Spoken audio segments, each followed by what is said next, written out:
ubukene mu bintu biduteye stress cyane, mu bintu bihagaritse umutima abantu benshi.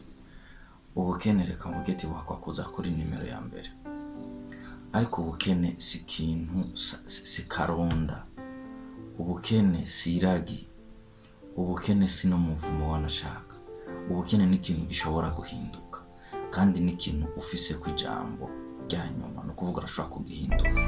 Muri video yaheze iheruka twavuze ku bintu umuntu ashobora guhindura afise ku bushobozi n'umuntu afise ku bushobozi. Ubukene rero buri mu bintu umuntu afise ku bushobozi. Reka nishimikize ijambo ry'Imana ku bagizera. Bibiliya ivuga muri Habakuki igice cya 2 ku murongo wa 4 ngo kuri B ngo umugororotsi azobeshwaho no kwizera kwiwe. Umengo ntibijanye umengo ntibijanye, ariko reka ndakubwira aho bijaniye. Amajambo abiri, umugororotsi iyo Bibiliya cyangwa ijambo ry'Imana rivuze umugororotsi, no kuvuga ngo umuntu agerageza gukora ibigororotse, donc biri mu byo ukora. Mu kwizera nako Bibiliya, reka mvuge definition iri simple yo kwizera. Kwizera egare ibikorwa, kuko Bibiliya ivuga ngo ukwizera kutagira ibikorwa kuba gupfuye. So umugororotsi, umuntu akora ibigororotse, akaba abeshwaho no kwizera kwiwe, abeshwaho n'ibikorwa vyiwe. Ndeka juste ngire substitution kubera ko hatabikorwa bihari nta kwizera. Ariko rero urumva umuntu atagira ibikorwa ntashobora kubaho. Umuntu atagira ukwizera n'umukene tu, n'umukene, umuntu atagira ukwizera. Rero ijambo ry'ukwizera ni ijambo ryagutse, kuko kwizera si kuvuga ngo ndahumirije ngo ndizeye ko ejo nzorya. Ko so kwizera, ahubwo kwizera no kuvuga ngo reka ndabico nkora kugira ngo ejo nzorye. Uko niko kwizera kumeze. Ukwizera egare ibikorwa. Urumva iyo utanguye ikintu ukagitangura rero ufise ukwizera, icyo kintu kiraguha icyo bari wifuza. Mu majambo make rero reka tuvuge ngo ubukene bushobora guhindurwa n'ibikorwa, bushobora guhindurwa kandi no kwizera.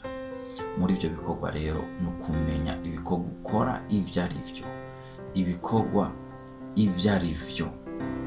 Donc ubugororotsi buhagaze muri priorité, ubugororotsi buhagaze muri priorisation y'ivyo bikorwa vyawe. Ni kihe gitangura, ni kihe gikurikira? Kuko hari abantu batangurira ku kuruhuka, hari abantu batangurira ku kuryama, hari abantu batangurira ku kuganira, hari abantu batangurira ku gutembera, hari abantu batangurira ku gusohoka, like kuza gusangira ikinyobwa n'ubundi. Donc urabe ibintu uha priorité cyane usumba ibindi, urabe ibintu uherako, urabe ko ari byo bintu by'ukuri byari bikeneye ko ari byo uherako.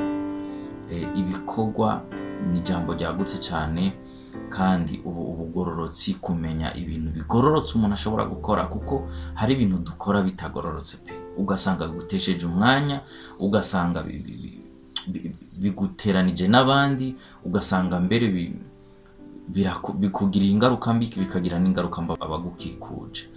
Rero umugororotsi azobeshwaho no kwizera kwiwe, no kuvuga ngo ntazopfa my friend. Umugororotsi azobaho byanse bikunze, kandi azobeshwaho n'iki? No kwizera kwiwe. Uri umugororotsi cyangwa ufise ukwizera, ivyo bintu bibiri utabiri, uri umukene tu, uri umukene pe. So ubukene ni ikintu ushobora guhinduka. Umengo ni ibintu biri teorike cyane. Ku munsi ukurikira ngira ngo tuzokwinjira mu madetail kugira ngo tugire. Ariko kandi niba ufise ikibazo urashobora kucandika muri commentaire, bikaduha ibyo dushobora kuvuga muri video izokurikira. So niba ari ikibazo cyangwa ari contribution wogira, ari cyo wokongerako, ntiwitinye kabisa uvyandike muri commentaire. Rero bize bidufashe kugira ubundi butumwa bukurikira. Murakoze cyane, mugira umunsi mwiza cyangwa umugoroba mwiza cyangwa ijoro ryiza bitewe naho muri. Imana ibahezagire cyane.